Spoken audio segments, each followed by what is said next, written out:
Ken. My microphone's not working. Yes, it's As not. long as you can hear me. Yeah.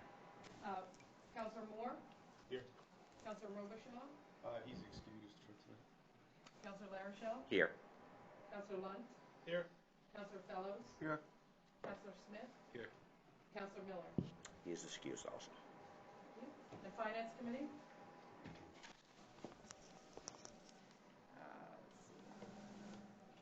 Heather Ward? Here. Jesse Zach? Here. Noli Lopez?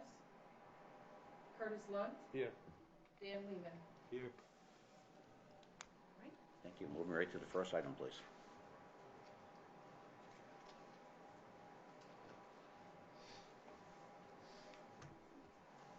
Oh, I might have to take that off. Move it closer. It's too far away. Lisa, do you want us to maybe bring one of these handhelds down your way to set? I'm going to restart this one. Johnson. I think I got it. Make sure you heard well. Does it work? No, it doesn't. I'll share Jason's when I need it. Okay, sounds good. Okay, thank you. All right, first item is Parks and Recreation for the budget workshop. Actually, I think we're going to go with library. It looks like we're pretty much all set to go. Yep. On mine it said library, I double checked. That's fine. My version got printed out before yours. Okay, see, it's That is okay. issue. He is up and ready, so we're going to go with her. There we go. Sorry. Thank you. You do Thank you. wonderful. Good evening, members of the Town Council, 16, Finance 600. Committee, Town Manager, Finance Director.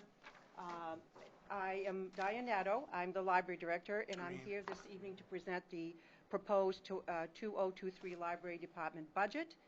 And here with me this evening are members of the Library Governing Board, Joe Jean Keller, Trudy Duval, Hillary Kuhl, and Mike Crosskill. And certainly if you have questions that I can't answer, they certainly can assist you with that. So thank you. And thank you, Kayla, for assisting me with this part of this PowerPoint this evening. So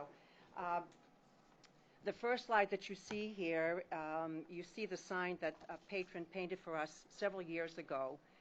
And when I was looking at this budget especially, you know, you look at it every day, but when you think that back in 1932 when they established the library, this group of dedicated Lisbon citizens had that foresight, that vision to take a small group of books in this little room and tell the townspeople, this is your library, watch it grow. Back in 1932, and this was the words from Mrs. Lester Garish. I'm not sure who she was, but I'd like to research and see. She must have family in the area.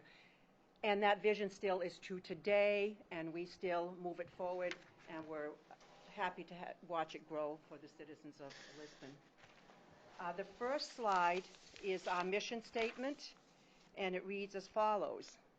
The objectives of the Lisbon Library Department are to select, organize, preserve a book, materials, and database collection that are freely available to all residents of the town of Lisbon within the constraints of space and budget.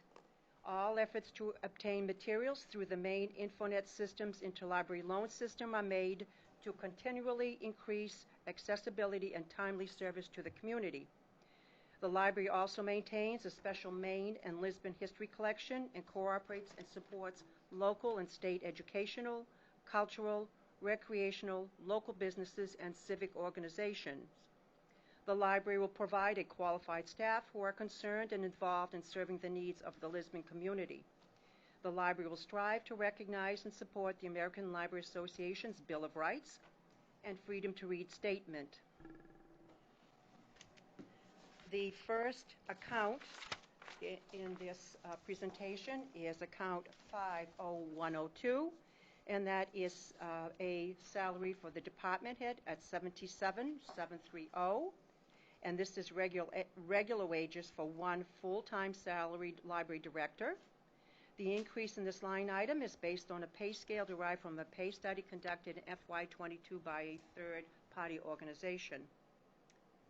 The next account is 50104, non-supervisory employees at $164,788. And currently this line item supports wages for two 40-hour library positions, one 30-hour position, one 20-hour part-time position, and one 10-hour part-time position. The FY23 budget requests an additional full-time 40-hour library staff member to support the library's presence and effort to expand our online and outreach programs based on our patrons and community needs. The addition of this position would negate the need for the 2 part-time positions moving forward, bringing library staffing to 3 full-time 40-hour positions and 1 30-hour position.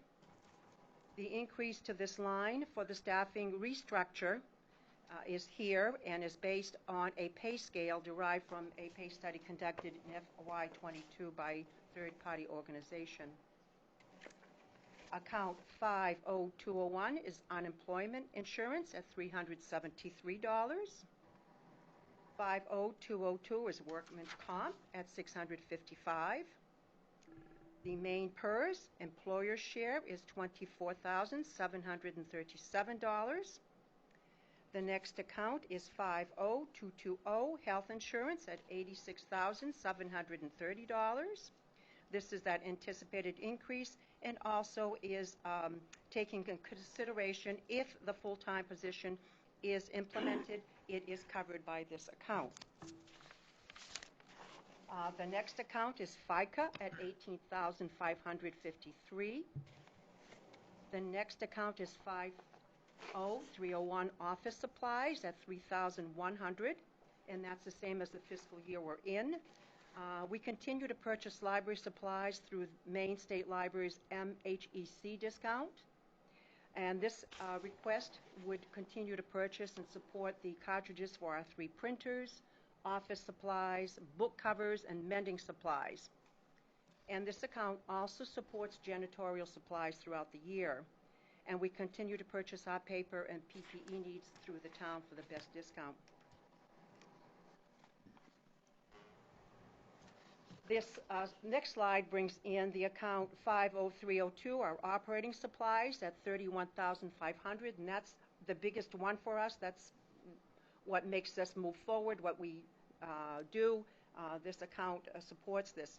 This first slide is one of the first outreach programs that we did, the Just Seniors, and it's very successful. You can see we did a fire safety class for the seniors with Chief LeClaire, and this spring we're planning more outreach for the seniors that are appropriate for what their needs, their finances, their food buying, things that help them in their daily lives. The second meeting of the month with them is all technology, and Carrie's doing a great job teaching them to use their cell phones, texting. They're texting now. They're taking photos, sending photos of their grandchildren, receiving photos. So we've made a difference with this program for the seniors in this town who, you know, they get an iPad, they get a phone, and we're making a difference on making them feel comfortable or able to use it more. So that's what this account supports. This account requests a 5% increase to expand our online virtual services as well and move our library services forward. We did an assessment in a community service back in January, and this verified the need to expand our presence online and services to reach the demographic of 19 to 50-year-olds in this community who prefer online and virtual services due to their lifestyle and continued pandemic uncertainties.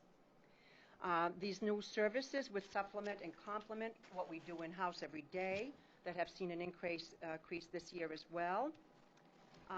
This account continues to purchase what it did for years and still does, and that's a purchase of new adult books, nonfiction, DVDs, audiobooks, as well as all our children's books and media. We continue to experience the delays in getting product, just like Public Works or getting tires or Nate getting his equipment for his fire truck, but that's better. The books are coming in at a much better pace than they had been during pandemic, so we're back in business with getting books on a regular basis. This account supports our library's fees and participation in the cloud library system and digital main database, and that service enabled our patrons to download 1,936 items onto their personal electronic devices last fiscal year. Our library needs to take a bigger role in such online services, and this will require more financial support to ensure our patrons receive them successfully. We are currently researching the affordability of independently subscribing to an online service like Access 360. There's a Create-A-Bug, Flipster, and Biblioboard. These are online books, crafting and home improvements, and magazine services. The Library Governing Board supports expanding our online services to ensure we meet the community's needs moving forward. The next slide also shows things that we do in part of our outreach or in-reach, but we're reaching out to local businesses. This is the photo of the gentleman that does the wood carving here. We have a glass display case as you come through the building. We have been hosting craftsmen and artists for years and years, but this is the first time that we invited him, and he was very excited. So he was his items were in our showcase in March. We had the most Facebook whatever they do on Facebook, 1,207 of those things. It was blowing up. And so we were happy, and if you take a look at the birds, this was a big carving. It was on the floor in front of the case. Someone viewed this and came in and called him. We had business cards and bought it. So it's a wonderful service to other craftsmen, to other artists, that we can reach out to businesses and say, see what we can do. And so that's also just a wonderful service that we provide. And it was nice to have his wonderful things. This one as well, I think. And of course, part of this expansion and what we're trying to do here with outreach and just different ideas to get more people in, we have started these discovery kits. Some of you have tried them. There's some children kits, there are adult kits. You can see there's several science kits, and that has brought in more homeschool families because they can focus this kit on the science unit they're doing with their children without having to invest in a whole kit on insects or one of them is magnets or something. And then people learn to crochet, organic gardening. But the most popular is the pet art. That's what you see on the right-hand corner. The kid goes home with a canvas, tubes of paint, and the person entices the cat or dog you put the paint on the canvas and you put it in a Ziploc bag.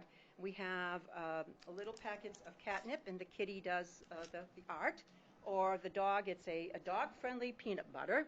And so what you see here is someone did it with their cats and then did the stems. And so it's just a wonderful way to connect with your kids, your pets.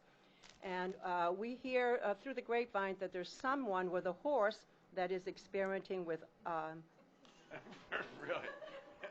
art with her horse, and that's kind of cool. So this is all good stuff. It's great outreach. So that's the operating part of this. The next account, the next slide will take care of that, is postage and interlibrary loan fees at $4,115. And what you're seeing there is behind the circulation desk, and that's 1 day of delivery for interlibrary loan items for our patrons.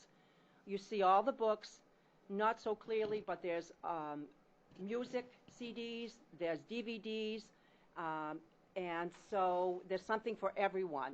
So we get that 3 times a week, so you can see that these things are coming in and going out, and people are enjoying these items tremendously. That service brought 1,639 items to the Livspin patrons last year, and these not only were enjoyed, but they went back to the lending library. I didn't have to buy them, and then I didn't have to house them, and wouldn't need to have to expand the building. So it's a wonderful, affordable service, and it works well throughout the state. And the state's about ready to bring in 14 new libraries, so that even gets better. So a few libraries on the coast, and then they're going up close to the county. So it's all good, these different kinds of libraries. And we, in turn, shared 2,100 books with our different libraries in the area. So it gets our wonderful items out there, and they know that we do a good job. The rest of this is exactly for postage, as it says. It buys the postage for our overdue notices, the bills we send out, and the general mailings. The next is printing at number 50308. That's dated at $250. We do not have to purchase the expensive 14-digit barcodes because we completed our full barcoding back in May 2020. All the other items that we buy or need to have made, we do them locally, and so that's a savings as well. The next account is the cell phone allowance at $420. The account 50401, professional development, at $175, same as last year. And I know there's been talk. I do watch when my other fellow department heads did their presentations. And I looked at this again. And the state library is not giving any indication that we will be attending classes out there at the state library because they're in a temporary location anyways. So they're coming to us via Zoom, that kind of stuff, and I don't see us having to, sort of leave the building to take the classes. And they are providing classes, and my staff is active in taking classes, whether it's cataloging or children's services. About every other week, I have someone taking a class. So we kept it at the $175. If that changes and we have to go to Bangor to Augusta, then we'd be ready to readdress that. But I am encouraging my staff, and they are taking online classes. I think that's very important. And so I will keep an eye on that, but the state library doesn't seem to be budging with come on down. So I'll keep an eye on that. Dues and membership stayed at $100, and that's membership to Maine Library Association and the New England Library Association. Mileage at account 50413 is mileage, and that stayed at $75 for the reasons stated above. We're not traveling, so that just keeps something just in case we'd have to go to a class. Account number 50511, water, $240. That supplies the water to our building. It's the same as last fiscal year, and I verified this amount is sufficient with the water department back in January. I called them, and they looked at our account and said, you're good. Next year, you're good. The next account is 50512, telephone, $2,419. This is for phone and fax services for the library, and with the current provider, with 4 telephones and additional fee for fax lines.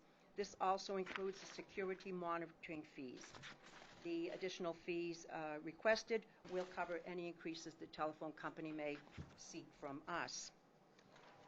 50513 is SOAR 181, and again that provides that service to our building.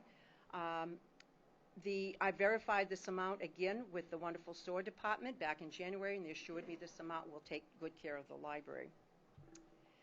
Rental of equipment is 50535. You see a 0.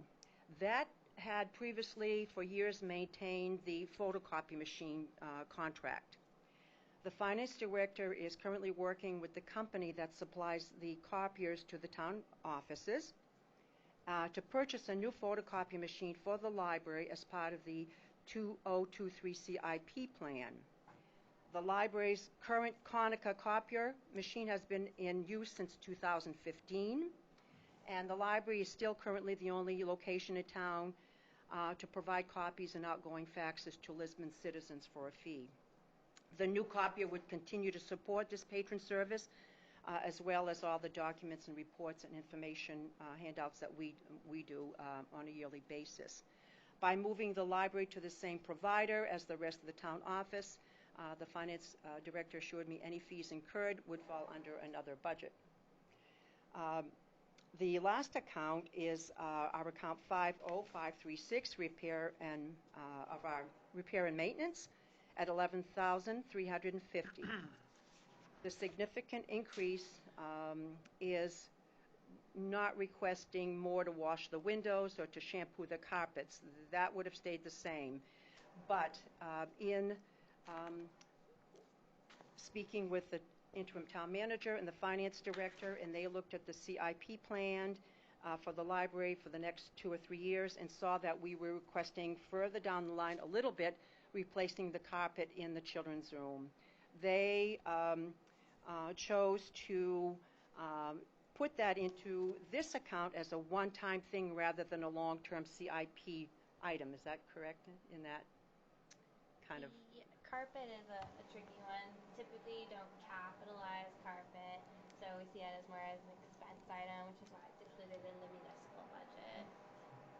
And that 10,000 would be to replace the carpet in the children's room, which is original to when the children's room opened in 2001. Wow.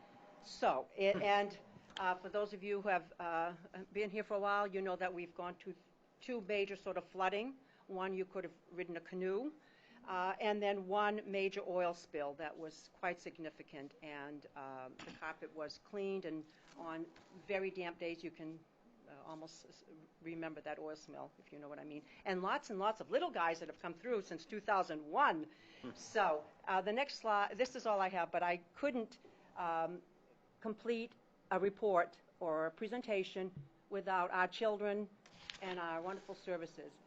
This is Lego Club back since the pandemic. You can see the children enjoying Bill challenges them to build something specific every time they come. You can see Dad enjoying, giving advice, maybe wanting to partake, and then just age differences. And it's just a wonderful, wonderful program.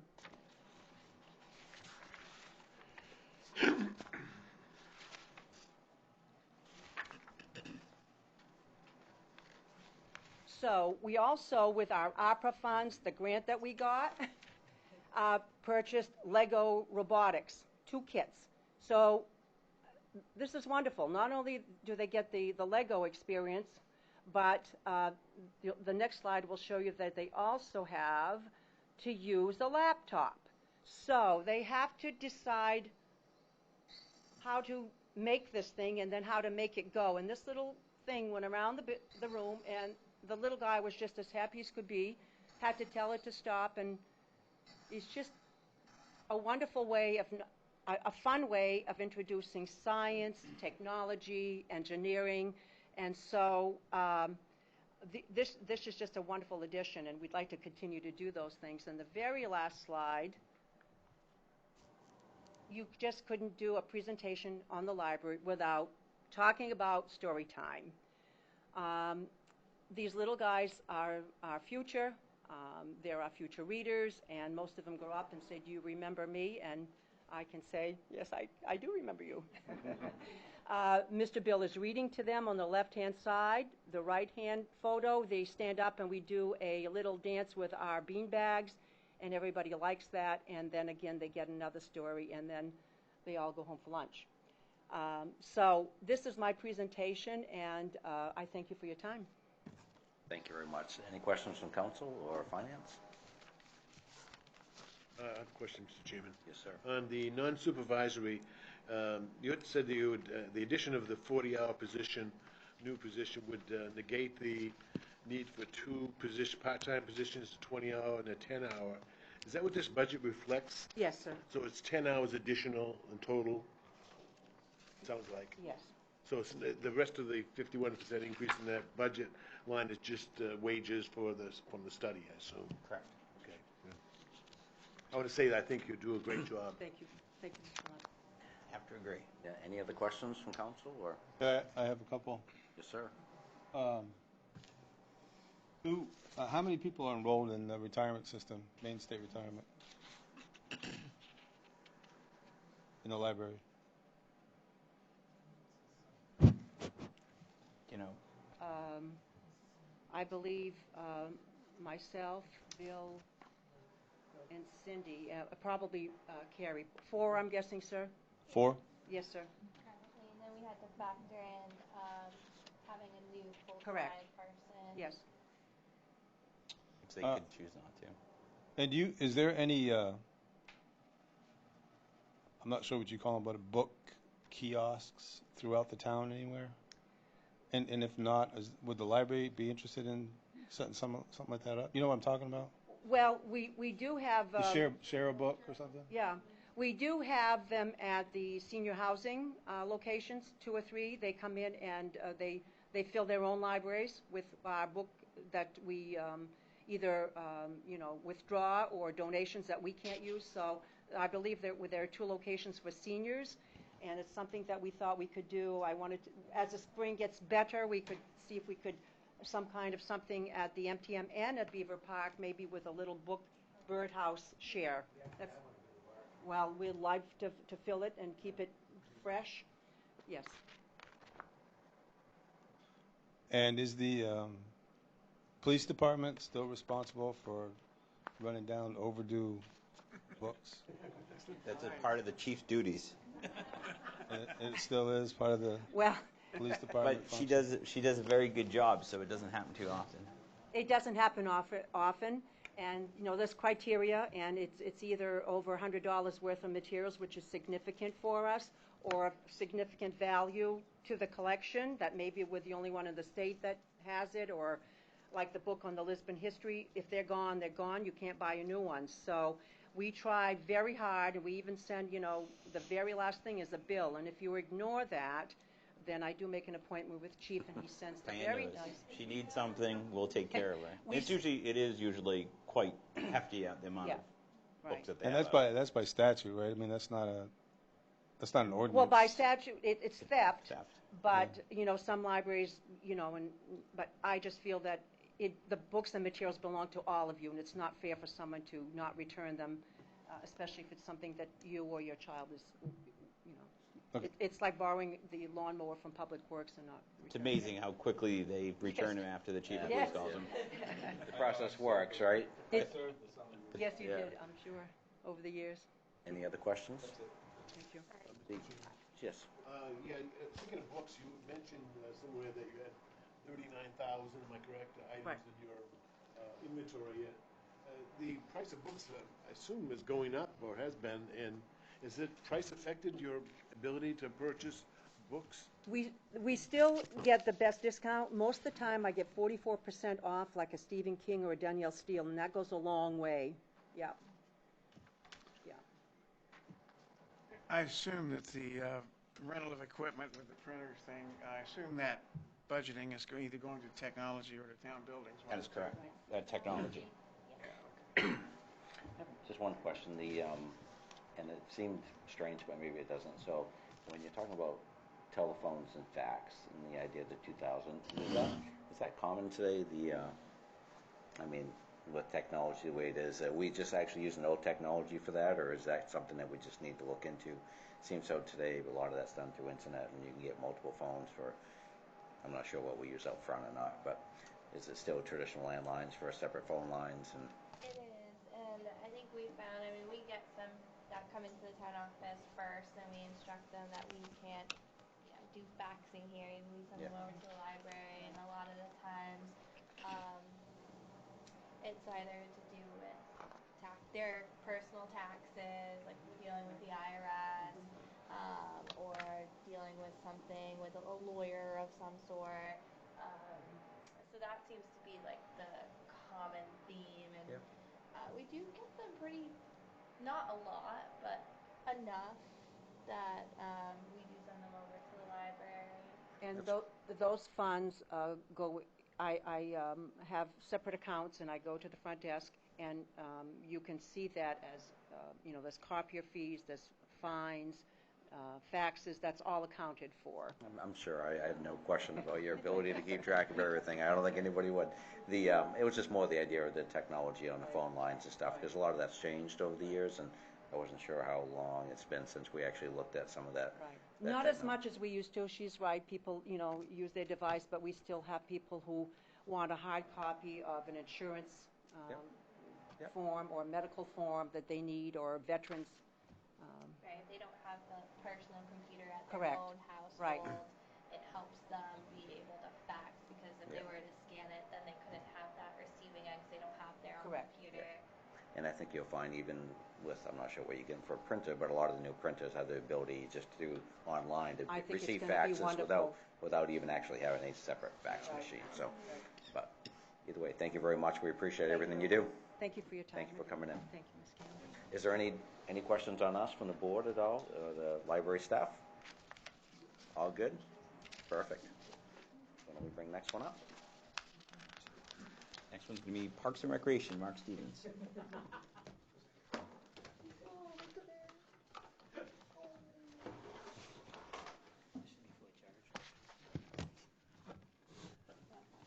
No pressure, Mark, but I hope you do as good a job. Well, I've been following Diane since town meeting. We used to stay up till 10 o'clock at night on Monday night.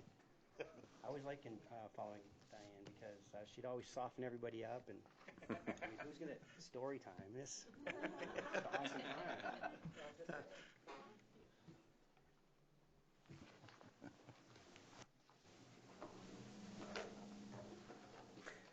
Well, Mark's doing that. Construction hasn't bothered you too much yet down on Main Street yet. They're getting closer, though. Yep. The big machines are getting closer. Yep. But they're nice people to work with.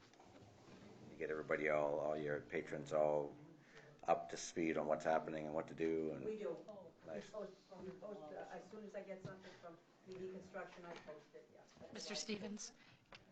Mr. Stevens, can you make sure that you speak into the microphone for us? You don't have to hold it, as long as it's pointed at you.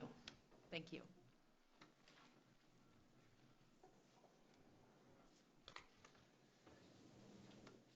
My name is Mark Stevens.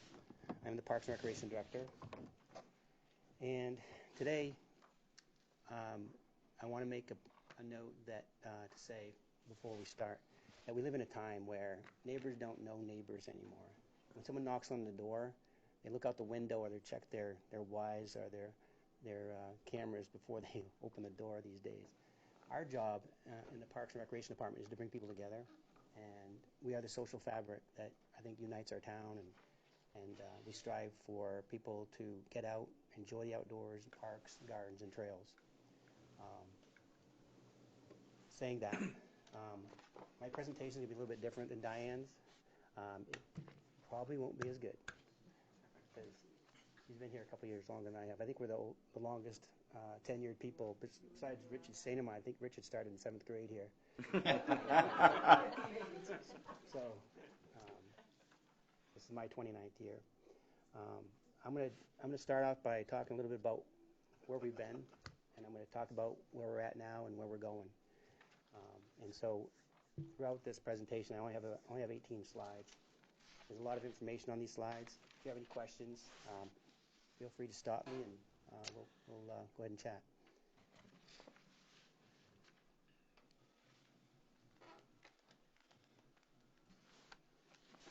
So where we've been, I started in 1993, but back before even that, the Recreation Department was established in 1970, and it was actually under the direction of the Lisbon School Department. A lot of people don't remember that. Tim Moynihan was the Recreation Director. He started the Recreation Department with Coach Woodhead in the summer of 1970. Tim was a part-time director and a full-time teacher. He was responsible for Beaver Park, which was also established in, I think, 1971. And he served as the director for Beaver Park as well until Verla was hired in 1983. At the 1992 annual town meeting, the selectmen approved taking responsibility of the Recreation Department from the school. That was the same year Tim and Roland Trotty retired, and Kurt Lunt sat in an interview with me and hired me in September of 1993. Thank you for that, Kurt. Thank you. Our office was located in a small little closet at the Philip W. Sugg Middle School, where they keep cans of food now. We had no windows. We had a typewriter and a small little desk. In 1994, the Recreation Department collected $13,000 in revenues that year, the highest ever, and our annual budget was $68,000. I remember Kurt coming up to seeing me upstairs. We had moved over to the town office on Main Street, and there was a little bit bigger closet. And I asked Kurt what he expected of me, and he said, "I just don't want you to tick anybody off." He didn't say tick, but he said, "Just don't upset anybody." I said, "Oh, okay, well, that's pretty much easy to do." I haven't done that always, but from 1993 to 2021, I want to share some milestones, things that really were important in the movement and the growth of the Parks and Recreation Department. Starting off in 1996, we we decided to have a Moxie 5K road race. We mapped it out, and we had 50 runners. There was no electronics. There was it was all done by paper. We've had up to 700 runners in our 5K. We raised about $10,000 in about an hour and a half. We have online registrations now, which makes it really easy. The town moved the recreation department to the MTM Community Center in 2004. And I remember going into Kurt's office twice, giving him the keys back to the building because it was a white elephant in town. Nobody wanted it. There was no enthusiasm for it. And Kurt said, don't ever bring these keys back to me. Move your office down there and make something happen. That's the truth. And from that time forward, we started getting volunteers and public started volunteering their time, resources, and money, and made MTM Community Center a big part of the community. In 2005, we hired Lynn Strout as a senior coordinator. This was to help the Sunshine Hill funds. It was all donations and grant money that paid for her salaries for the first 3 or 4 years. We also started our before and after school program. We thought it was a good idea. We visited some schools in Portland that had an after school program. We saw what they were doing, and we thought, hey, we'll try this in Lisbon. It took off like wildfire. Our town combined the Parks and Recreation Department in 2015 when Verla retired after serving 40 years in the parks. We inherited the parks, gardens, trails, and even cemeteries. A lot of people don't know that we sell plots. I am a real estate agent for cemetery plots. In 2018, the Moxie Festival was put under our responsibility. And in 2019 was our first year. In 2019 and 20 and 21, we had no festival, but we still had a car show. We didn't have a 5K in 20, but we did have one in 21. 21, we had kind of like a half a festival. In 2018, we had one full-time director, one full-time secretary, a senior coordinator, a part-time assistant director, which was Dan Lehman for a while, and after-school coordinator. Where are we now? Staffing, facilities, grounds, open space, programs, and events. In 2022, full-time director, full-time administrative assistant, full-time senior coordinator, full-time maintenance, with 2 seasonal mowing and maintenance folks, part-time before and after school, part-time summer camps, and all part-time 2-week interval sport camp coordinators. Volunteers make up a big part of our entire system. We couldn't operate without the many, many volunteers we have for the festival and all the programs we run. The Conservation Commission's our responsibility, as well as the Recreation Committee, the Moxie Committee, and the Cemetery Committee. The associations we're also involved in is the MRPA, the USA Track and Field, and Southern Maine Area Recreation of Technicians, which is smart. Facilities, grounds, and open space. Now, I thought I was going to put this on 3 different slides, but I wanted to see it all in one. I'm not going to go down through each one, but I want you to take a look at this slide for a second. And this is what we've inherited since 2015, with virtually no increase in staff. We have a couple items on here that say new. One is the new Graziano Square. One is the new Kelly Park that we're responsible for mowing. This is going to be the first summer that we'll be mowing Kelly Park. We'll be mowing, all goes well, with the loam that's being put down. We'll be mowing Warumbo Park this summer. I didn't plan that. That's a good segue, though. That's a good segue, Mike. Those are the facilities. Our projects, we have a really important project that we're working on right now is the Trailhead information signage. We have some really great ideas and thoughts about that, but it's been put on the back burner for the last several months because we've been really working on the Miller Trail guardrails. We have a contractor that's going to be doing that, and we should be done, according to him today, by the end of May. The Miller Trail guardrail should all be done by then. And the Graziano gazebo, we're still waiting for the timbers. The timbers were cut brand new, and they said 4 weeks ago. So as soon as those timbers are cut, we're going to have those in the ground, and Graziano's gazebo will be completed, and we'll be done with that project. Programs and events. These are just a sample of the programs and events that we do right now. The Moxie Festival is a big one. Our time, but we have a lot of enthusiasm and motivation for that. It's really important for us to make sure that the festival sticks around and is it's great for our community. It's kind of iconic for our town.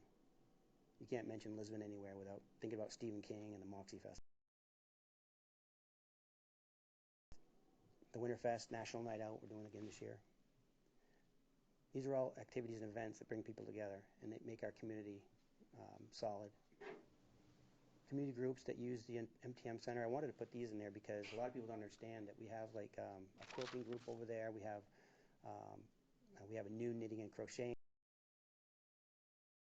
Now we have about 7 or 8 folks playing guitar in room 10. We have church support groups. We have karate in room 12. LACO, everybody knows we have the LACO food pantry down there. Lisbon Historical Society, LJL, has meetings down there. The 3rd Main meets there once a month during spring and summer. And the Boy Scouts and Girl Scouts also have rooms over there. And they meet every night of the week. Where we're going. These goals are goals that I have sent out to the council and town manager back early in the first of the year. And some of them are ongoing, like, controlling invasive species. That's an ongoing project for us. We have a lot of Norway maples in our community. Trying to control. We'll never eliminate a lot of our invasive species, but this past weekend we had the fire department down on the walking path, and they burnt several hundred yards of Japanese knotweed, which is bamboo, which is overtaking our walking paths. So, it's great that we stay on top of this kind of thing, but these are things that I think a lot of people don't know that we're responsible for.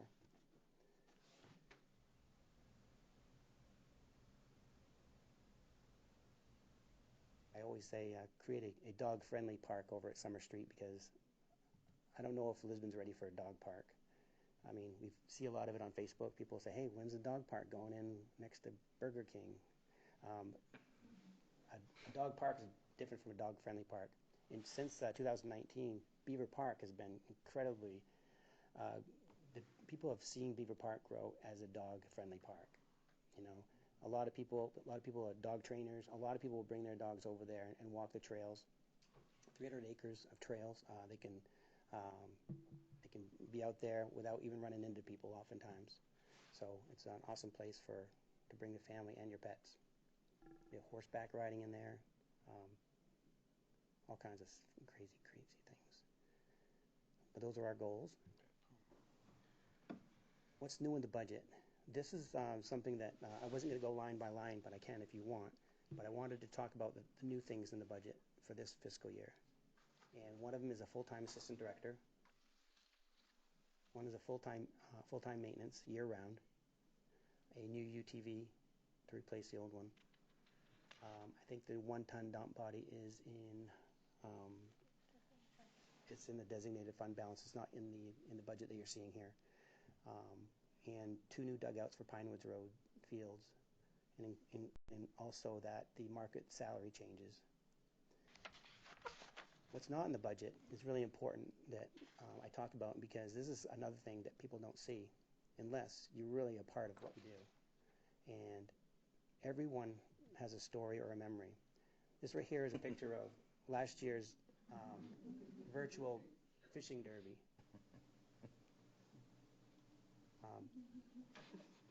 I think the picture speaks for itself, but both of them were winners. This happened last year or a couple years back after the end of the 5K. They both ran the 5K, and the person on the left proposed to his wife right after the 5K, after they finished the race. And these kinds of things happen all the time in the rec department. This is what I was talking about, being a social fabric and getting people to unite and develop relationships. These 2 people, if you don't know them, they're the ones who started. What's that? That's Noisy Lawrence. Noisy Lawrence and Ray. So these 2 folks are the ones who really started the Moxie Festival, along with Frank Anicetti. And they're sitting at our car show, I think a few years back. and the smiles on their face. They got the raffle tickets. Ready to go. You could buy a whole car length of raffle tickets for $20. I think they both have a car length there. This is a interesting story. A guy named Gary Janosko, who walks in our building, plays cribbage, spends a lot of time over at the fitness center and over at the senior center. Always comes in, sits down in my office and talks about the old days. He was talking about his 1960 state championship football team. And the reason why I'm telling you about this is because these are kinds of things that happen every day in the rec department. I'm sure other departments too, but it's like the rec department is a place where people connect, they call home, they spend a lot of time talking to us. Well, Gary was in there, he's telling me about how, he was a running back on this team, and they had a really good team on it. And I said to him, I said, Gary, I said, Bob Spear's son, or Dr. Spear's son, Bob, came in a couple months ago and brought me the team doctor's football with all your signatures on it.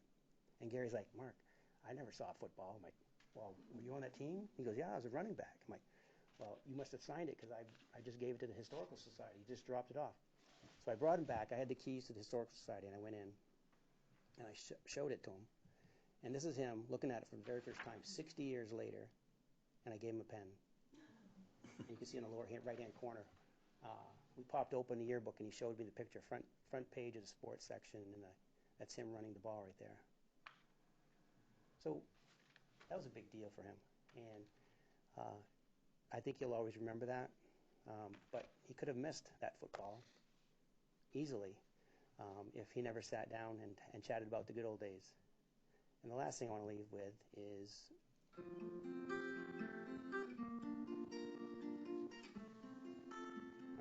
that's George, right?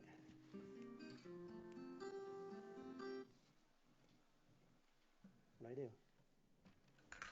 I can see it, but you can't.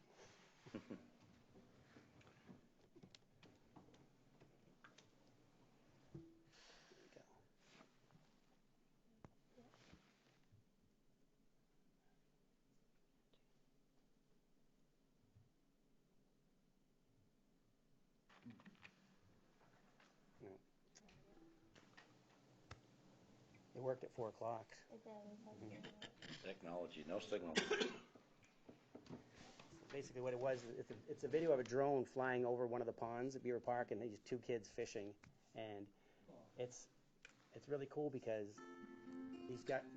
people spend time in the parks and the trails and the walking path, and they develop these memories that will last a lifetime. No. Beaver Park has really grown. You have to visualize this.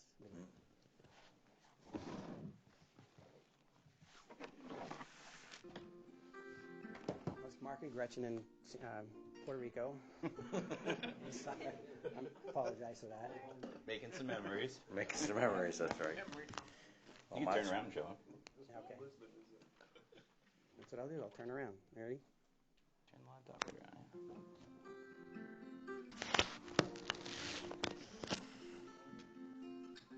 I asked permission to use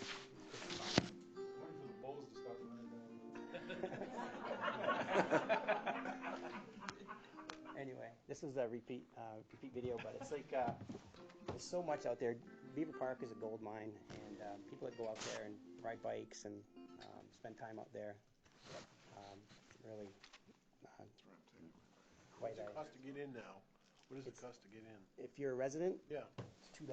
I've been there for years, so I should go down there. You should. Yeah, $2? $2, yeah. That's a lot of money. We get a season pass. Season pass for $20 though, Kurt. The senior citizen If you go discount. 10 times, you'll pay for that pass.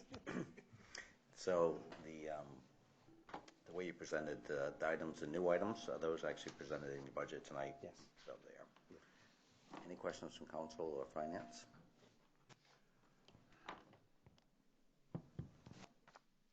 I do. Yes, sir. How old do you have to be for senior meals? Elaine? We don't Do I count? we don't discriminate at all on age. We don't check. Because if I don't, I'll use Kurt's ID. And then You might be all set. who is the assistant director? Right now, we do not have an assistant director. We had a part-time assistant director for many years. Dan Lehman was our assistant director, and he was coordinator for a lot of our sporting things and did our before-school program. And then Jordan, when Diane Barnes was here, we were working on trying to get him a higher rate of pay. We started him at $16 an hour. It's hard to keep anybody at $16 an hour. So I rewrote the job description thinking it would be a great idea to make him an assistant director. Well, he was there for 2 years and never became an assistant director because of how much work there was to do in the parks and gardens. Not a reflection upon him, but because the job just didn't work out that way. It's impossible. So that's why we're looking at. So that's open now? Are you trying to fill that now?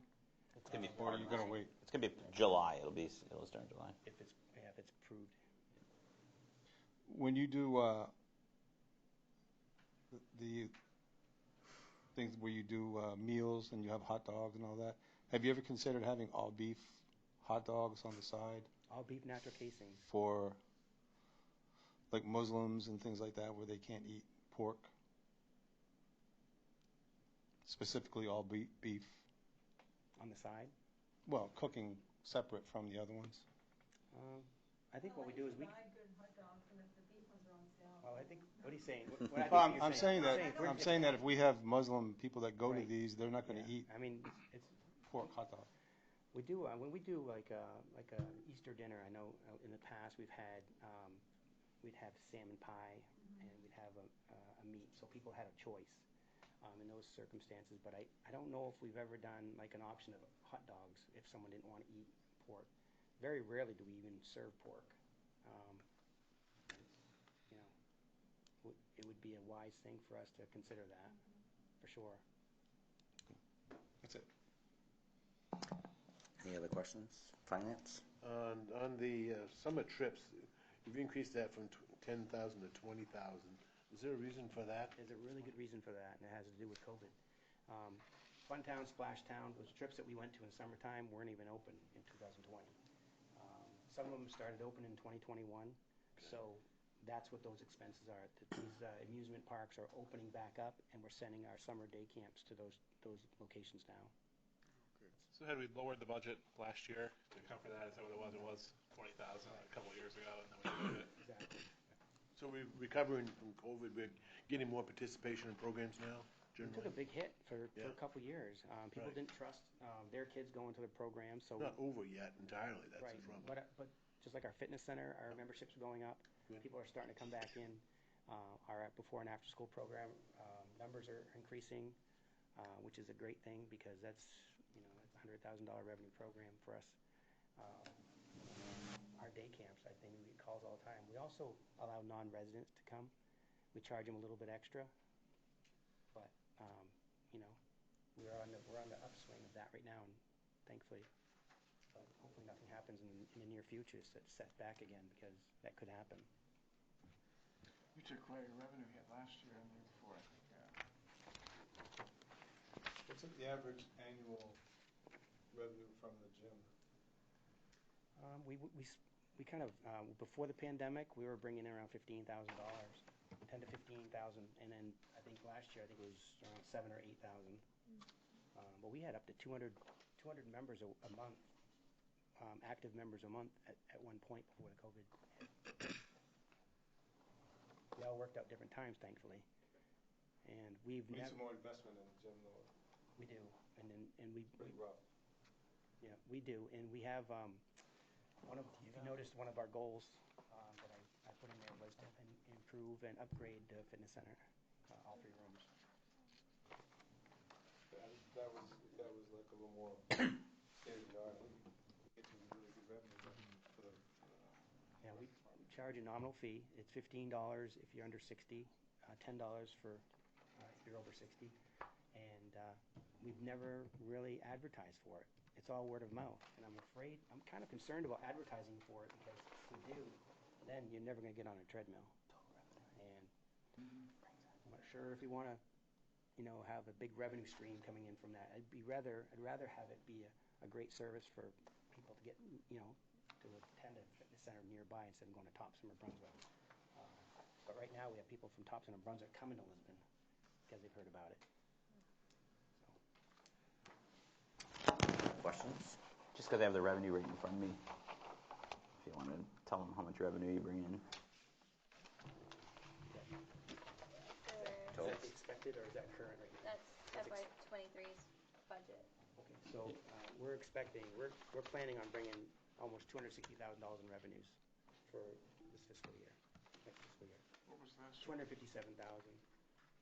Last year's, Was the same, so we'll talk about revenues in the next segment, but while Mark's here, just as he's talking about, we're still in this pandemic, we're starting to come out as part of this resurgence out, reevaluating what the new normal is, what the new lifestyle is. In talking with Mark, we felt that keeping the revenues budgeted the same for 22 into 23 would be good, so that way we can see how we're continuing to come out of this pandemic. He had increased rates last year, but as he mentioned, there were less participants, but now we're starting to see them coming back. And the other side of that is Mark and I are working on having the revenues be a true reflection, because what Mark runs into is he's starting to collect fees for summer camp that start in summer. Our fiscal year ends 6/30. So families are essentially prepaying. That's a prepaid revenue. So we're going to account for that in that manner this year, so that way in July, whatever the families are paying now will be in a prepaid revenue, and then it will be moved to fiscal year 23's revenue to show that proper classification, just because of the way that the cutoff of the fiscal year is in conjunction with his major programming. absolutely. Question mark on the so it's no backfeed on the maintenance. You actually mentioned the full time. You also mentioned that new areas. Do you feel that you have adequate staff with this budget to take care of the areas that you need to, as far as for the maintenance and upkeep? I do, because I was fooling myself thinking we had one full-time staff member that could take all the responsibility on of keeping ice rinks going all winter long and plowing certain areas, getting up in the middle of the night just like Public Works does and plowing. It was impossible to maintain. We were just catching up and apologizing for not, getting there in time, or having ice in the coldest January on record last year. And we missed the mark. So I think this will be a big help for our department. And in years past, one of the things we've always had discussion about is the wages for the part-time to be adequate to bring in proper part-time. Did the salary analysis actually help with the part-time wages also, or is that something that's been taken into consideration? I think the part-time, Kayla can add to this, but the part-time seasonals been looked at, but it hasn't really changed much. Right now, we've been advertising for 2 months to hire a seasonal maintenance worker, landscaper, lawnmower, for $16 an hour full time, and we can't find anybody. And I'm checking with kids in the fitness center. I'm like, hey, what are you doing this summer? And I'm looking, recruiting, but it's just very difficult to find someone for that rate. It's impossible right now. I know we went through most of the season last year looking, and that's the reason I was inquiring right now, if actually we are on task to be able to actually jump that hurdle this year or not. If we need to make changes, I think we've learned a lesson last year. The grass grows whether you have people mow it or not, so we need to have the proper staff. So I think from the way I look at it is, Mark, he takes a lot of stuff on himself. He's the type that steps up and helps his department out, but it's a full-time spot, but it's a full-time seasonal spot, which is very hard to take on. But then on top of that, everybody saw the list that we just saw. Yes, he's bringing on a full-timer, but this building alone, they're in charge of plowing, and it's a 24/7 operation. So very difficult with the staff that they have. And numerous times Mark was out there shoveling or plowing, and so it's a seasonal position. But I personally think with the amount of places you're plowing now, and as the town growing, I could almost see that actually turning into a full-time spot. But that's my opinion from the outside looking in. And he has been advertising everywhere for it. So. I guess at one point until we realized that probably trying to get someone for $16 an hour to do that type of, it's manual work. I mean, it's nothing that, sit behind a desk. It's actually, hot days you're actually out there in the weather, as most gardeners and landscapers are. So again, yeah. I know last year was a challenge. I was just wondering if we did anything this year to address it, or if we're just going to hope that we get the right person walks through, or, again, I know it was a challenge last year, so. This budget season right here, we're asking for an additional full-time year-round. So that'll be the year-round person. The 2 seasonal people are still in the budget from last year. And so far, we have none of them working right now. We have a supervisor that's been on for 4 weeks, a maintenance supervisor, and we have one person that's going to be returning May 15th who worked with us last year. And he'll be making $17 an hour coming back. And we're thankful for that, but it's not till May 15th. That gives us, 2 weeks before Memorial Day? That's going to be threading a tough needle to get all these parks and gardens ready.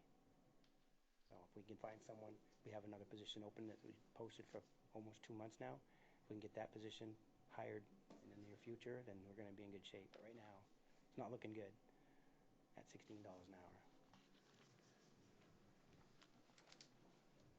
I guess we'll have to wait and see if we have to readdress it at some point in time. And if anybody knows of anybody. But even if it's 20, they wouldn't apply necessarily. You're probably right. It's not about the money. It's seasonal, no benefits. Yeah. It's hard manual labor and it's seasonal. We might have to put out an alert for the townspeople, see if they'll step up and volunteer to help us out. I bet you would get plenty of people. Frank Hogan's been, You get the flowers, I'm contacting. sure they'll get on their knees to plant them for clean beds or mulch or whatever. Interesting you say that, because in the last couple weeks, we've had Open Door Baptist Church reached out to us, and they have completely adopted Smith McCarthy Park. It's the nicest park in town right now. It's already mulched. They've cleaned it all up. They still have a few more days, but they have adopted it for the entire summer. We'll mow it and we'll mulch it and we'll clean things up, but they'll take care of planting flowers and maintaining all summer long. Bushes has adopted Graziano Square. They're going to maintain that all year long. And we also have a family that's doing Oak Street in Lisbon Falls. So we have 3 on 196. We still have 3 more on 196 that need to be taken care of. So we're going in that direction. Which ones? We have the town office, gazebo park across the street from high school, and the wheel garden. Those are three big ones. We do the entrance sign. We do the Lisbon Welcome to Lisbon signs. I would volunteer Mark to do the wheel thing. I'll be there too. Maybe his dad will come along too, right? Get to. But I mean, if that word got out, I bet you you would get those. You had me going. I'm like, okay, well, I think the closest park to you would probably be the boat launch. Yeah. Perfect. Any other questions from Mark? Mr. Chair, I'd just like to make note of some updates to the printed budget that y'all have, and talking with Mark Stevens. Mark is also the park ranger for Beaver Park. So with that role and responsibility, there's a stipend. So there would have to be an additional $4,800 added to line 50102 for that role and responsibility. And then the other thing, as we're talking about adding on a full-time maintenance worker, looking at clothing and boot allowance, currently they don't have a budget line item for that, but similar to Public Works, how they are required to have steel-toe boots, they're doing manual labor.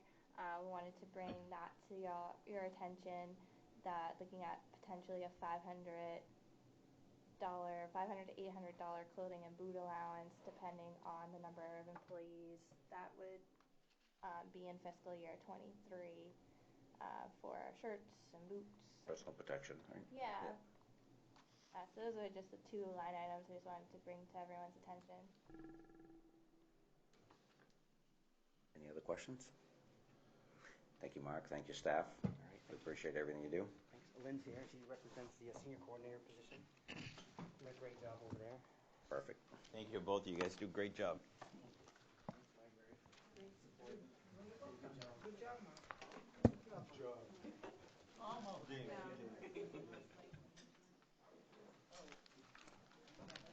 Why don't we bring the next item up? Is there, Okay. Next item is the Exciting municipal part. Revenue. revenues. yeah, why not? Revenues. We like revenue. Alright,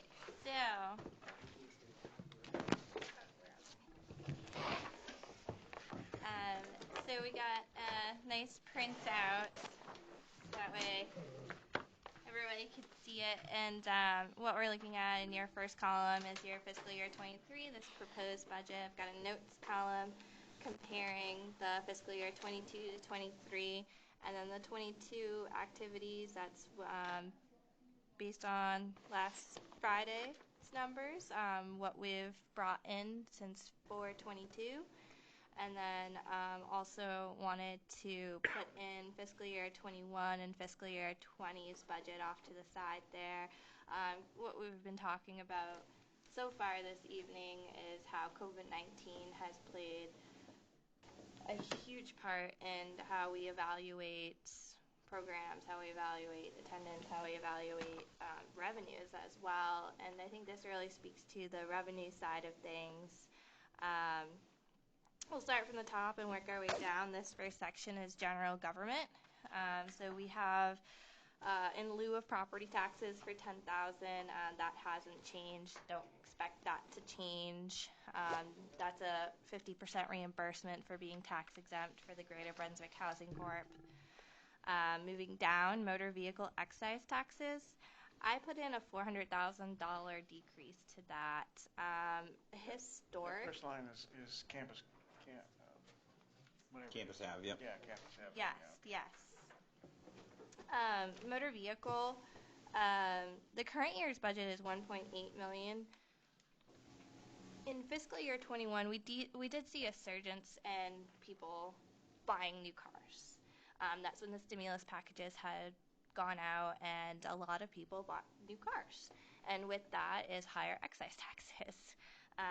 So looking at the trend over the past 3 years, with that exception of that outlier of fiscal year 21 of what we brought in, I saw 1.4 million as a more consistent, accurate number of what we see for our re-registrations and an average number of new vehicles coming into the town, taking into consideration, as we've talked about throughout this whole budget season, of growing community, growing town. We've got more housing coming in,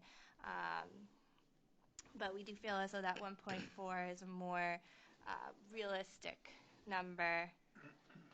Boat excise taxes. You know what you took in last year? Because there's nothing on last year or the year before for this. For the actual. Yeah, do you know how much you took in last year?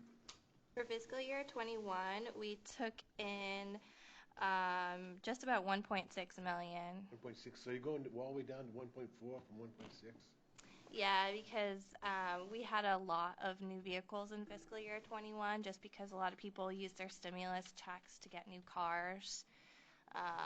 And we've already started to see a dip. We took a evaluation of how many vehicles we've registered so far in this fiscal year and what that excise tax amount is, and we are. You don't think this 1.12, the number you have here to date is, you don't think that will make 1.5 or anything?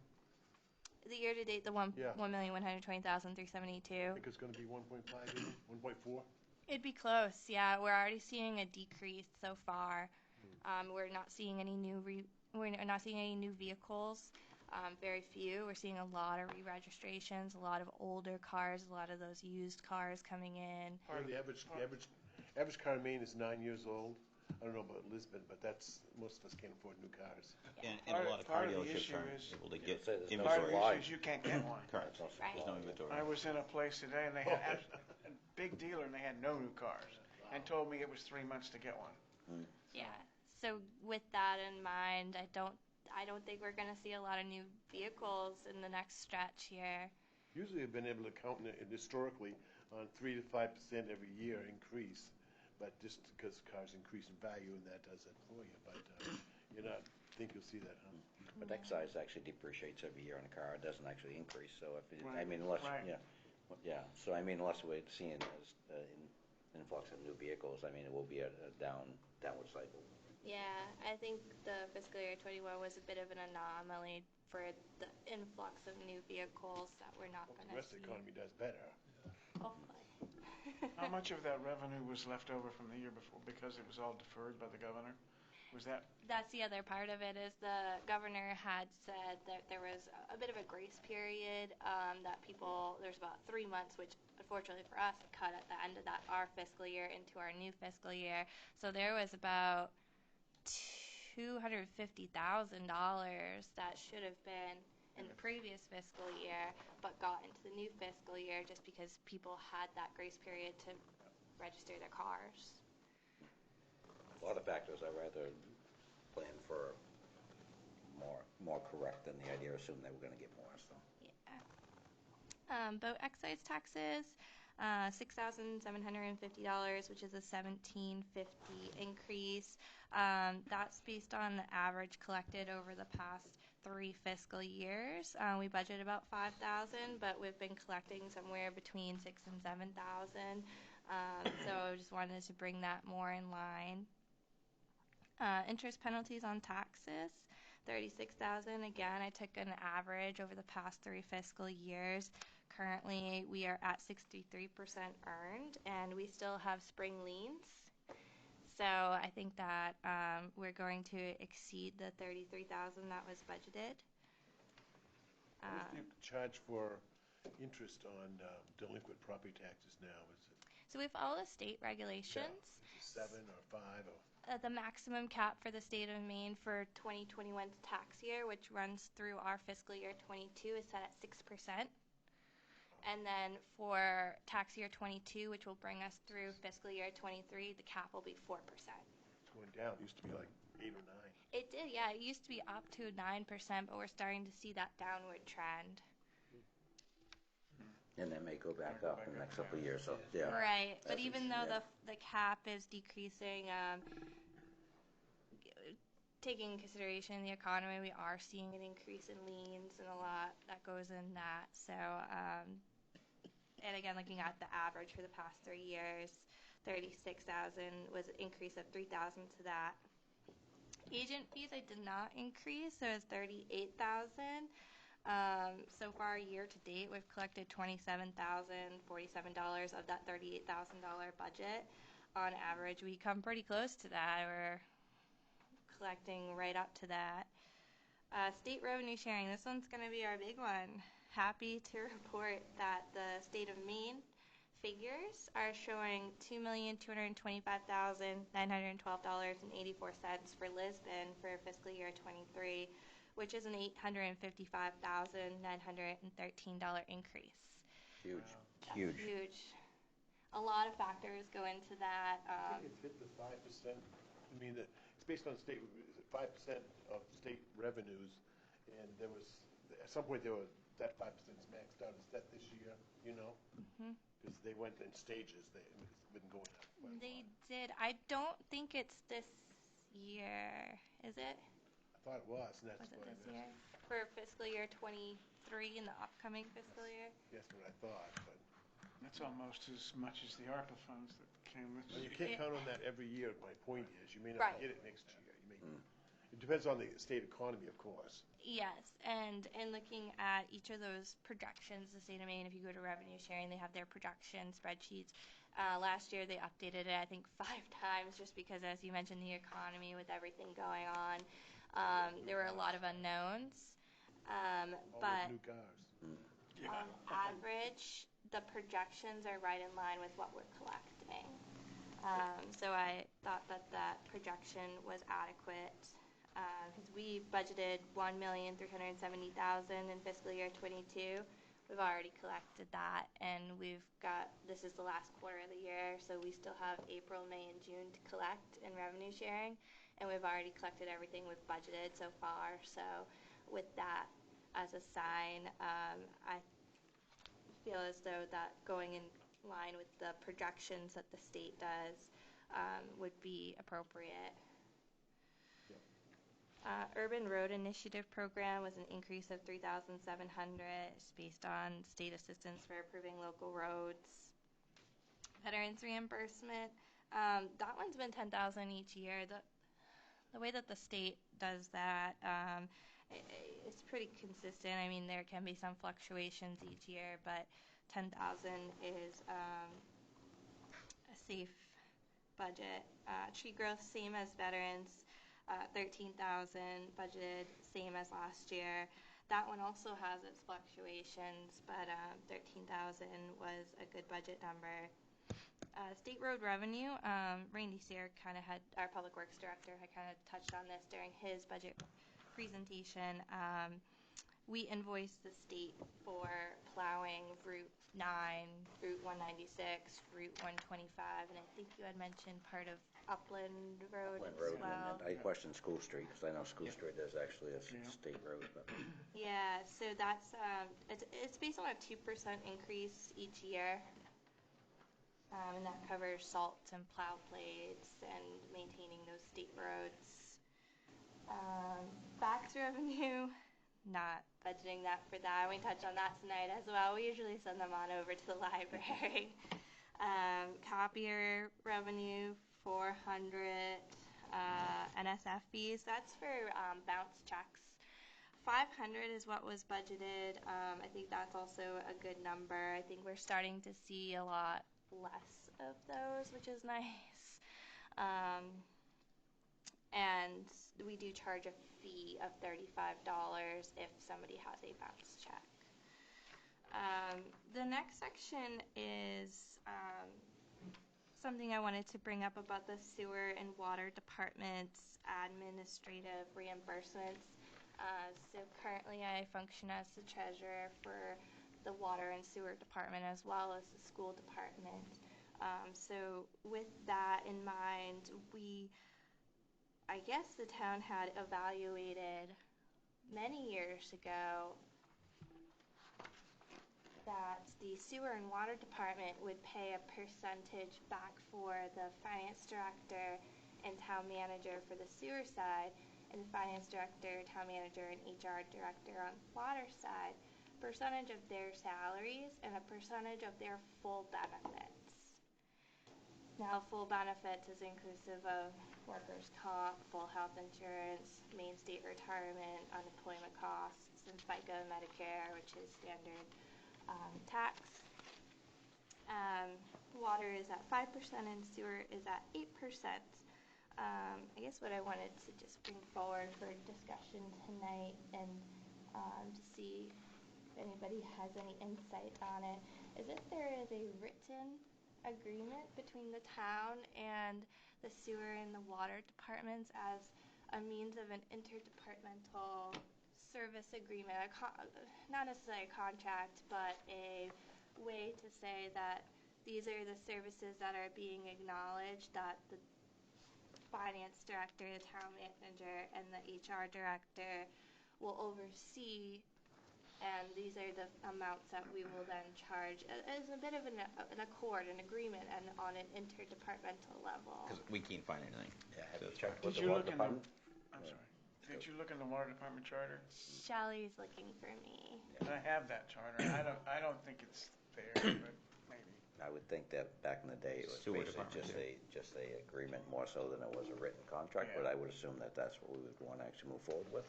If not, It's in selectmen minutes, maybe somewhere back.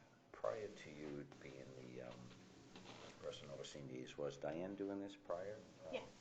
And the difference in the percentage of her salary, had that not changed had this number gone up and down over the years that we were collecting from the water department and the sewer? Because I assume that, with having the town manager being that and being a percentage of her salary, that amount would go up pretty considerably if the town manager was the one that was overseeing that. Right. Yeah. So that's part of the other discussion that I wanted to bring forward is having it reviewed annually for that reason. and having sewer and water both like involved, so they also know what they're being charged for and the service that is provided. Do we, and I'll let the council also ask questions, but are we, for the water department, are we doing their HR services at this point in time? We are essentially their payroll provider. Yes. We do their payroll bi-weekly. We bill them for benefits. They do pay their own main PERS, but as far as health insurance is concerned, we pay that, and then we do a internal billing process with them through accounts receivable. Even, I mean, they fall underneath our umbrella for workman's comp, and Yes. basically, Insurance, they're actually, everything. they're very much involved with the town, besides the idea of the way the charter's written, they're kind of separated a little bit when it comes to management oversight, so I would think that we would want to, if we don't, try to work towards a formal agreement, so we can actually make sure those numbers are actually adequate, and make sure that we are. I mean, it's, as much as our town has gone forward, we've actually, some areas really have just, done things the way they've always been done, whether they're right or wrong, it's just because that's the way they've always been done, so. Probably this is a good time if you are getting along, compared to years ago. Yep. It'd be a good time to formalize something. Absolutely. While things are going well. Yep. Yep, because they actually have gone up and down over the years pretty Well, I drastically. wouldn't change the percentages, but. Yeah. Let's get it in writing. Yes. Yeah. Right, finally. So you will see a decrease on Sirius side, because everything that I could find had said 8%, but last year's calculation was based on 10%. So I brought it back to that 8%, which I found in previous narratives. Now, the question I have is, once we actually hire an assistant and town manager, do you assume this will stay underneath your job role, or will this move back to the manager or assistant town manager to be overseeing this? Probably move back to the town manager, but I'd be very happy to work alongside that town manager. I feel as though I've got a lot of insight during this budget process, so I think it would be a good team to do together. Just want to make sure if we figure that 8% of the new town manager's projected salary, if we have a range, so the numbers may not change much more from where you already had them previously, I would think, right? But again, I mean, just one of those things, you wear enough hats already, so I mean, I know that role's typically followed underneath the management, so I guess we just want to make sure that those numbers do fall in line with 8% of what we're projecting the new town manager to be. Yep. Either way. I suggest that if we're going to formalize that, we should probably give a heads up before we consult writing a contract or something. Sounds like you're already in the works with that, though. I mean, some of the discussions are already underway, right? If Kayla's all over it. Yep. You've She's been a busy talking girl. to them then? Okay. Yeah, I did chat with the water department today, asked the same question just to see that if they had something that I was not finding, and Shelley said she would look into it on her end. She keeps everything, thankfully. Shelley and Chuck, everybody's been great to work with down there. Yeah. Yep. Yep. A lot of history there, so I mean, and the sewer department's a pretty rough crew, so I mean, that's pretty. Yes, Steve's been great too. I asked him, I caught him quite a few times when he would come in because my office is right by the employee door. I'm like, Steve. Do we actually have a contract with the sewer department for those numbers either, or has that just been hypothetically just the way we do it? My knowledge of how this was done was based on an email that I was sent to me that this is how we're going to do it When was that? several years ago. Mm. I don't know if there was a gap in these fees being done, but I was sent an email. I think I got forwarded to Kayla not long ago, about 4 years ago. Oh, okay. I mean, I guess it's actually nothing we do right now, but I would just hope that we earmark or place mark that when our new interim and our new, not an interim, but our assistant town manager and town manager comes in play, that there is some type of meeting and the formalization of exactly what services we share, and so everybody knows, so it's not just assumed. Because there are quite a few services that we do, as much as the water department is a separate entity, it's really not. I mean, it actually, any trainings or anything that we do for, workmen's, for health, work safety really ought to be incorporated with all the departments. Yeah, so, I'm not sure, I mean. They're invited, they come to department meetings as well. They do, or. Safety committee meetings, yeah. Good. Right now, they're extremely busy with that, with the project on Main Street, so But yes, they've come to several of the department meetings. It's great to hear, because it's not always been that way, so. Yeah, no, Chuck's great to deal with, No, really good yeah. to deal with. Yeah, that's good to hear. Yeah. Are we talking Barnes years ago, or Eldridge years ago, or what years ago? Or how many years ago? Barnes. Just Barnes years ago? 4 years ago. I bet it just happened. I bet it didn't get formalized at all. All right. Yeah, so that was just what I wanted to bring forward is try to formalize that so that way all parties involved are in accordance with it. Maybe we could even go 30% of the average budget. Yeah. Maybe that would coordinate with the hydrant rental, right? You know, we could. Yeah. I'm sure there'll be some response back tomorrow on that. So, We give yeah. them money, they give us money. Yeah, it's a swapping.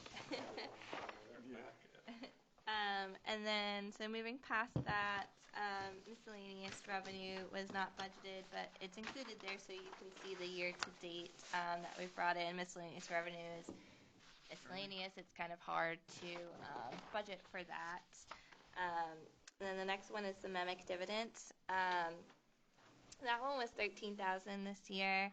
That we actually got $10,254 for. And in talking with MEMIC, it's not a guarantee. It's not annual because it depends on what the rate is. And in talking with MEMIC during fiscal year 23, we're not going to get a dividend. We're going to have to pay for that, which is what's included in the workers' comp amounts in all of the departments during this budget season. I think a lot of that was affected on COVID also for people, not going to doctors and not putting claims in, and a lot of that's being caught up today for people getting caught up on that. So a lot of the expenses that's starting to see now roll in more so than the last 2 years. Yeah, I think fiscal year 23 is going to be a good reflection of what life after COVID is going to be. Investment earnings, $28,000, kept that the same. It's investment earnings on investments for Portland Trust and Androscoggin. I think looking ahead for fiscal year 24, that number could certainly change once we reevaluate the treasury rates for the Portland Trust accounts. But for right now, because those rates are still the same, the $28,000 was not increased because we meet that amount of money. To what effect does the dispersal of those accounts for the pay study money have? Yep. So that's what that offset would be from that Portland Trust. So that. And next year, yeah, okay. Yeah. So when we take out that cash, you're still having the same interest rates, which are relatively low. They're like 0.2%. They're very low. But once we talk about bringing them up to treasury rates, they would be higher. But I don't anticipate that until see a true reflection of that until 24. So total general government, $3,953,715, which is a $451,953 increase, or just about a 13% increase. So that's good. And when we look for the past several years, back to 20 at 2.8, and we went down in 21, just COVID, 2.6, 22, 3.5, 23, 3.9. We're starting to come back here. We're starting to come back from COVID, and that's nice to see. The next section is clerk, and I had talked with the clerk department, and the major increase there is business licensing. And that's really inclusive of the recreational marijuana licenses. You all know those license rates are pretty significant. So overall, clerk is $16,725 increase, which is a 73% increase, which is good. Could I ask a question on that? So when those were set in place, there was a percentage of that was earmarked for their training. Now, is that actually... It's happening. That is happening, and Yeah. is that reflected on this? Is it actually, do we still consider revenue, but it...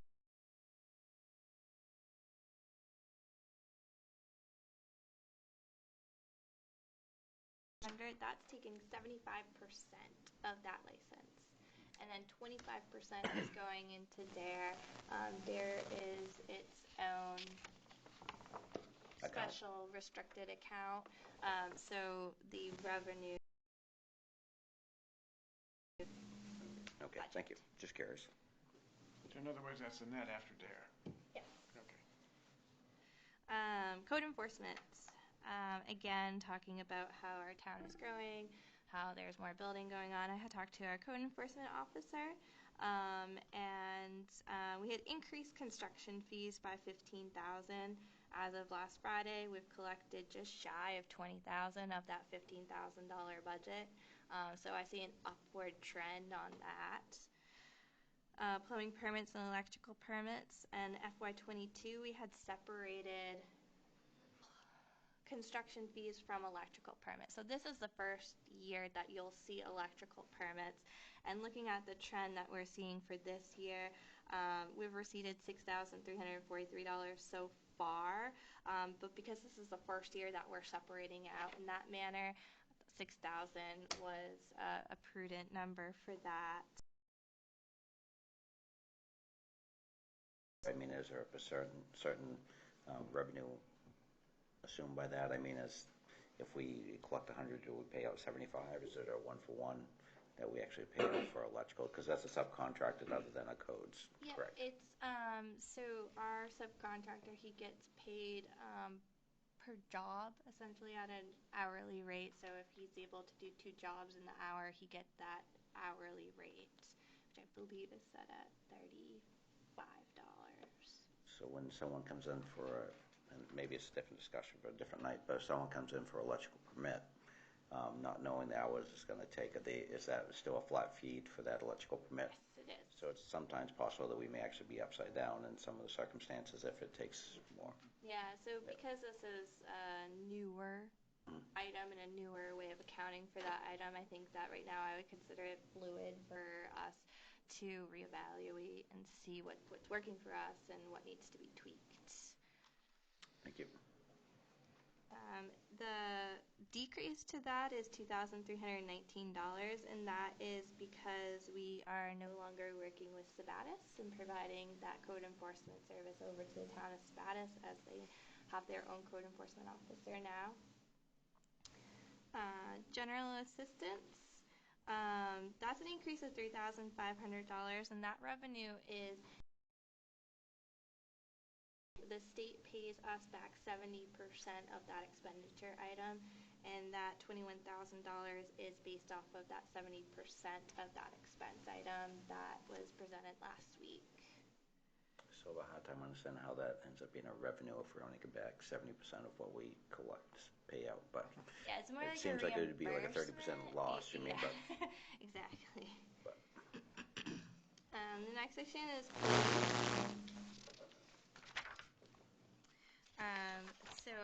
Excuse me, I should say public safety rather. So that's overall a $6,010.52 increase, where most of that is for the SRO reimbursement. So the school reimburses 75% of the wages and salaries for the SRO officer, and the increase to that is based on the wage study, and because of the increase to the wage study, the benefits associated with that also had an increase. reflected in the school budget increase also, were they on their budget when they presented to us? No, because that was before we got the pay study numbers back. So their numbers are going to change Their numbers on will that have also. to All right, change, just yes. curious. Yes. And then other than that, the ACO revenue for Sabatis, Bowdoin, and Durham, we service those 3 communities, and that's based on a calculation for essentially a per capita, and we look at the number of calls, number of services to each of those communities, and there's a calculation for that.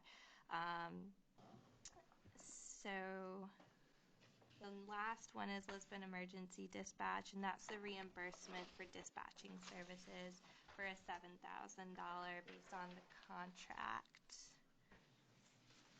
Next section is solid waste permits. Finance Committee has spent, I think, was it a year, guys? Seems like it. We spent a long time going over the transfer station, and heeding the advice from the Finance Committee, And talking with the Solid Waste Public Works Director, we're looking to increase the sticker price, which is currently $30 to $35. So that way over the next 3 years, we can see a steady increase to get to that, I think it was a $50 to $60 total sticker price. Based on all the research that the Finance Committee had done. So having a $5 increase in this upcoming year, and then possibly a $10 and then a $10 thereafter.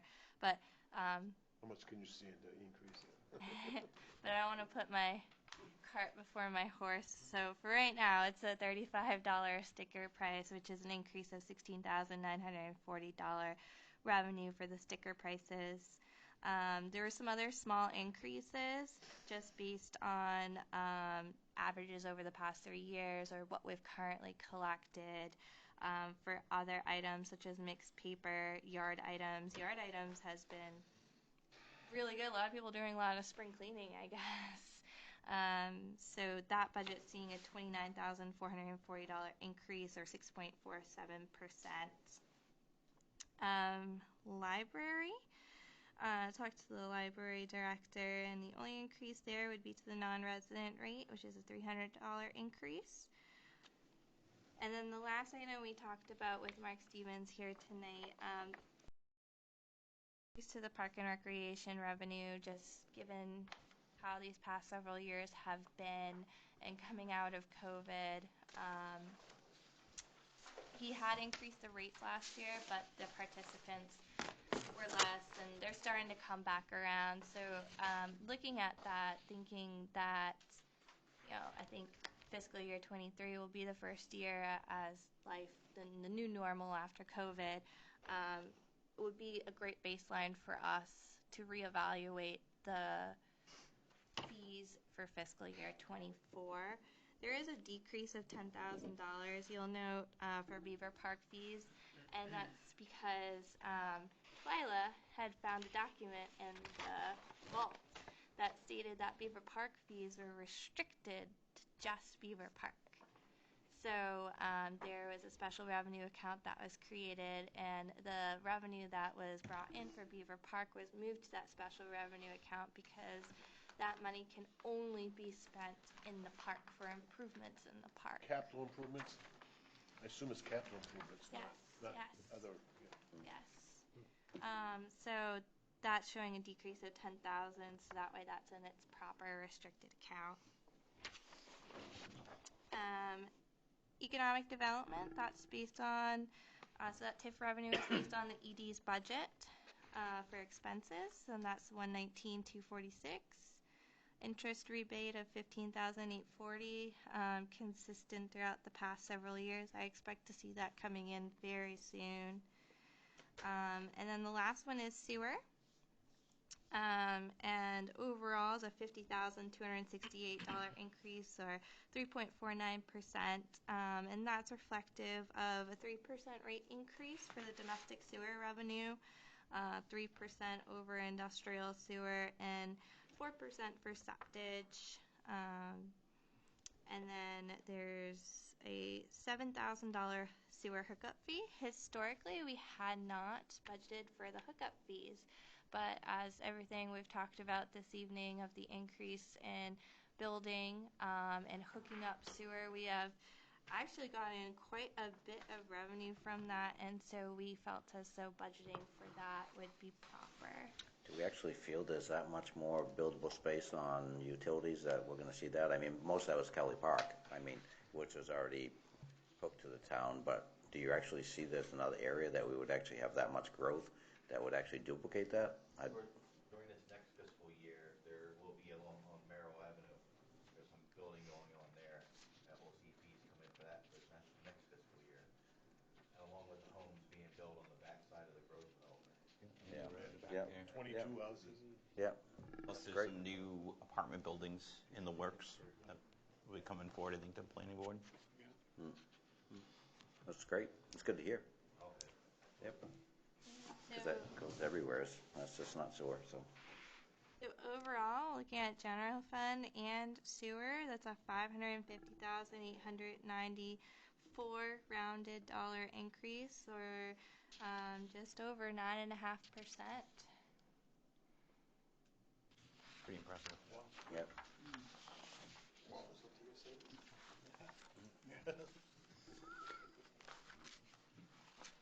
I mean, that's great news. I mean, it's one of those things where I think a lot of people have stood in different committees where years past we were just trying to see the decreases, right? So the idea of having years where we actually have positive numbers is actually not a bad year to be on a finance committee or the council. So, and this all does reflect on the end dollar what we actually think that we'd be looking for increases from the taxation. So that's awesome. Any questions from council or finance on the numbers presented on revenue? I have just one question. So on the restricted revenue account for parks and recreation, Yes. would we then offset that on an expense item out of the general fund? So for example, could we have reduced a budgeted item for like $10,000 to come to net against that revenue? I don't think so, just based on the document that I read. And I had Twyla look at it with me. I think it was dated back to like 1982, I believe. Probably capital expense only or something. Yeah. Yes. And I understand what you're saying. So if you actually say Well, like the side-by-side or something like exactly that? the tree growth, They had a capital expense. I believe you could do that if it's for the park specifically. Yes. Yeah, so that's what I'm saying. And are there any other restricted revenues that you have that we're also accounting for in the expense side that possibly could have been taken? so part of that too is like the Moxie for the car show, the amount raised usually goes to offset the transportation of the bus or the senior center. So, I mean, I'm not sure how we see those reflected on the other side, but it's a good question on just to see where that is. So. Yep. For the car show, that excess goes against the senior program's expenses. But as far as any other restricted revenue, I don't think anything else comes to mind. Okay. So I mean, just understanding like any restricted spending that you're doing, it's not, are you including restricted spending in this general operating? No. Okay. That's what I just wanted to clarify. Okay. You're welcome. I mean, with that being said, does Beaver Park actually have its own account of money that compounds year to year? I guess that's kind of what your point is. Does Beaver Park have that? Cash basis, it doesn't have its own cash account. Not so much a cash account, but actually, say if you bring in $10,000 a year in revenues, does that compound to the point where you actually have some type of account aside for doing improvements that you can tap into? I mean, same thing when they do tree cutting, right? When they do harvesting, and you would think that money would go back into some type of designated account that would actually eventually rise to the point where you could do capital expenses. Or if you're releasing those expenses to that, I'm just trying to understand. Yeah, so fiscal year 21 was the first year that was brought to my attention, and that got put in a separate accounting account. Before, was it going to undesignated funds? Yeah, so whatever the excess of your revenues is, if you bring in more revenues than expenses, which I call profit and loss, if the net of the profit or loss and you have more revenues, then that boosts your unassigned fund balance. So if you're bringing in theoretically more revenues, then that would boost the fund balance. So it was not previously restricted, and that's why it was recommended, or it was said by the auditors, we can't retroactively. Yeah.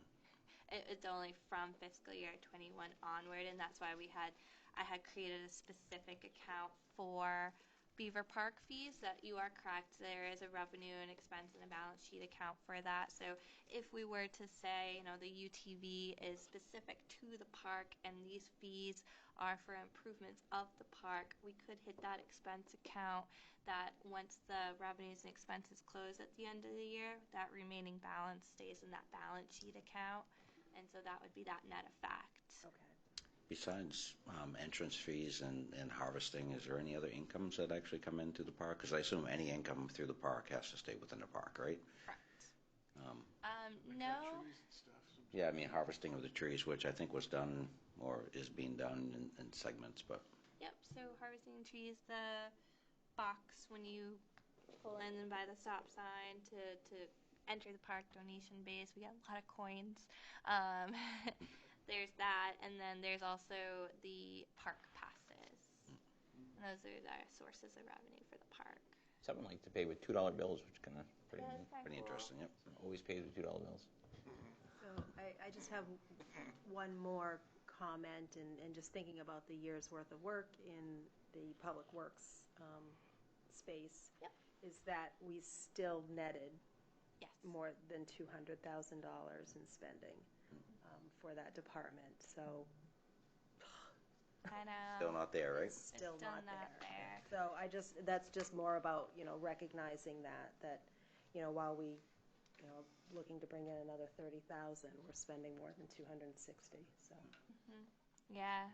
Which counts in as Public what? Works. Public Works and Solid Waste. And I think Can you throughout give our a philosophy? discussions, we felt as though it'd probably be an incremental, like over the next 3 years, to increase those sticker prices to do some sort of 50-50 net to the expenses, or as close as we could get to that.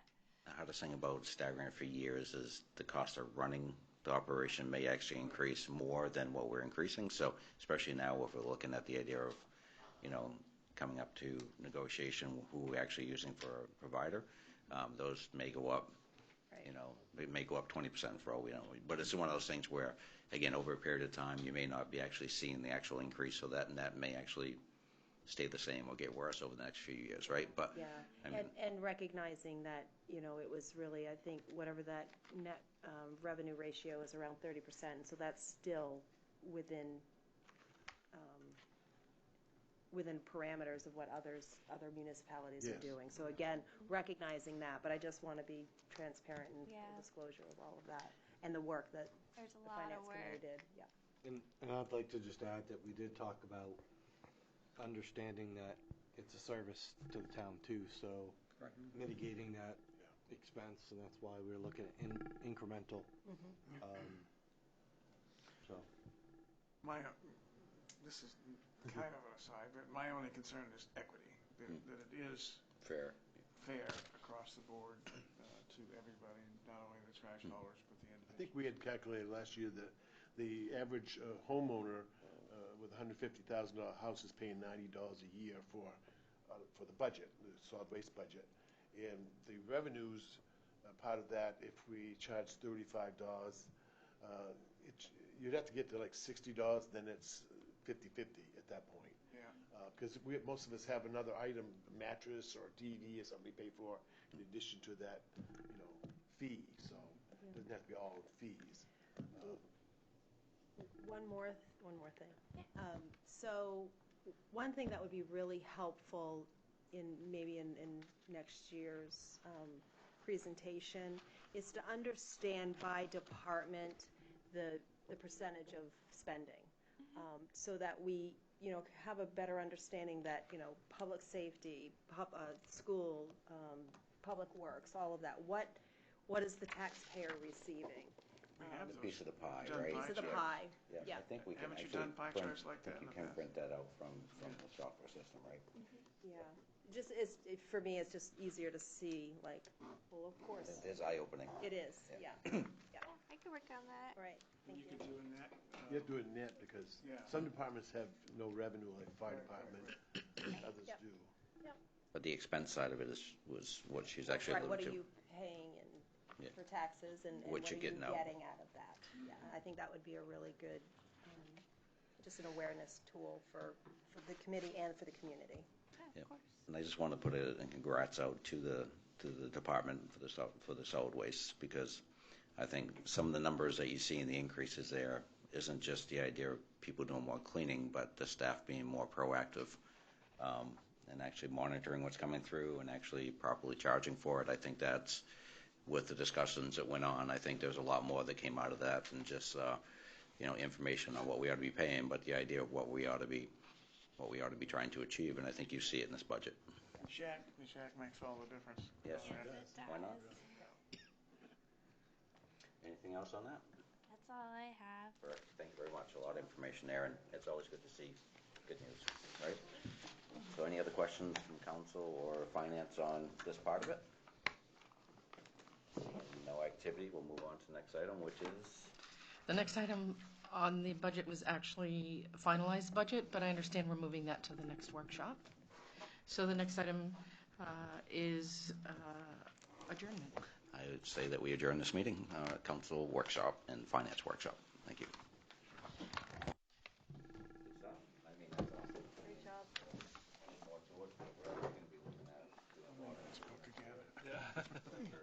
Beaver Park, back in the day. Jack Hart.